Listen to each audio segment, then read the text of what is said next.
Great. Now, I want you to sound for our first storyteller like a million people. Sound like a million people. For our first storyteller, Shira Lachalace.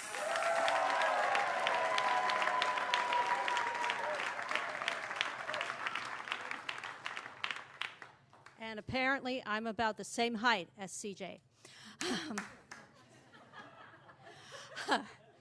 Last month, Monday, October 12th, Gus, my husband, and I were watching TV, and he got a text.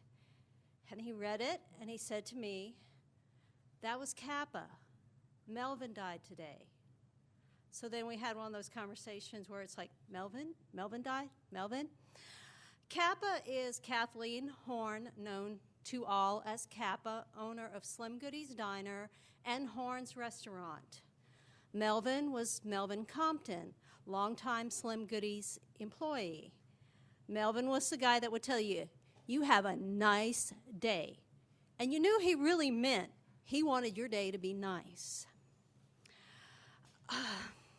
We had just seen Melvin on October 11th, the Sunday. Melvin lived in a house that Kappa owned. More specifically, Kappa bought the house so that Melvin would have a place to live, because this is the kind of thing Kappa does. She provides housing, education, whatever, for employees, family, friends, people that need it. We first met Kappa in 2005, late 2005, when Slim Goodies was one of the few places open in New Orleans. We quickly became part of the Slim Goodies regular family, quickly and happily. In 2007, when Gus and I decided to get married, we asked Kappa, "Can we get married on the patio at Slim Goodies?" Not only did she provide the venue and cater, she got ordained and performed the ceremony. Seriously, y'all, I talked about this with Alex Trebek when I was on Jeopardy! In 2008, when my son was looking to leave Lafayette and come to New Orleans, well, Gus and I have an apartment he could rent, but he needed a job. So I told Kappa, "My son is a cook at the Blue Dog. He wants to move to New Orleans. Can he work for you?" She said yes. She didn't even call the Blue Dog and check. Fortunately, Alec has the good work ethic that I said he does. He worked at Slim Goodies for 4.5 years, with Melvin helping him have many nice days. And he worked there for 4.5 years until leaving to work for, well, a very famous restaurant that doesn't need our plug here. In 2013, Slim Goodies regular Mike O'Brien, a former Marine and all-around badass, contracted leukemia. Kappa held a benefit at Slim Goodies to help with expenses. Now, unfortunately, Mike lost that fight. Only fight Mike ever lost. So, on October 16th, the Friday after Melvin died, there was a memorial for him at Slim Goodies, where we gathered to eat Popeye's chicken, drink, and whatever it was all the young men kept sneaking off to the patio to do. The crowd was regulars, employees past and present. It was a good group. Now, it came up in conversation with Kappa that Gus and I keep socks in our car to give to, the cardboard sign people. They like socks, give them socks. And she hollers out to Dave, a former Slim Goodies cook who she took with her to Horns. She hollers out to Dave, "Dave, who buys you socks for you?" "You do."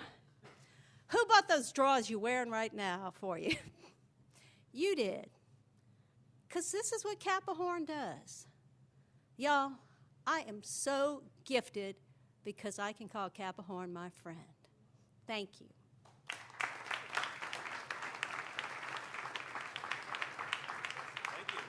Shira Latchlace nailed the pivot.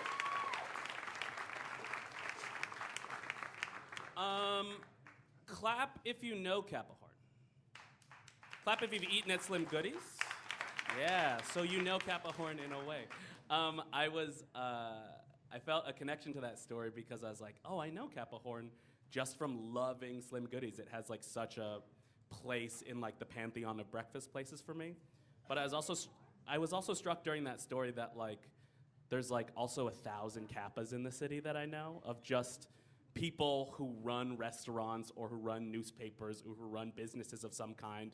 And like you'll occasionally get those things of like a GoFundMe from someone who needs surgery or somebody who's been robbed or in an accident or something. And so just thanks for sharing that story. It made me like just think about New Orleans, how many people you're like, I love partying with them or how they cook breakfast, but then you hear that they're like housing all these people. So before we get scores from those judges, here is some things that you guys had to say. Tell us about a time when you were the smartest person in the room, talking to anyone older than me. Teens. I'm stereotyping this as a teen. But it also could be an adult. Great. In the womb with my twin. I just like picturing that this is a person whose twin is so much smarter than them and they just walk around being like, when we were in the womb, God damn it. All right, and then this one is, tell us about a time when you were the smartest person in the room. When I was about 5, I convinced my sister, who was 3, to trade me all of her dimes for all of my pennies based on the fact that the pennies were larger and in her mind, obviously more valuable. This person's a banker now, guys. Conning people out of their homes. All right, scores for Shira from Dumb and Dumber. What do we have? 8.2. From the Regifters, 8.8. From Twice Exceptional, 8.7. All right, Shira.